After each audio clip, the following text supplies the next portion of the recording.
Здравствуйте, уважаемые зрители! Представляем анонс четверговой толстушки Якутии. Итак, что вас ждет на страницах нашей газеты 21 января?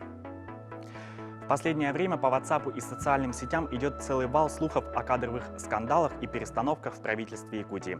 Об этом и не только читайте в эксклюзивном интервью газете «Якутия» руководителя Департамента кадровой политики Государственной и муниципальной службы администрации главы и правительства республики Андрея Мартынова.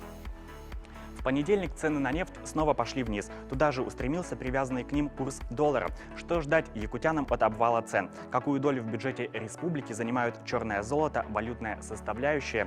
И оказывают ли они влияние на экономику республики? Наконец, есть ли риски по выполнению социальных обязательств? Об этом читайте в материале Ирины Членовой.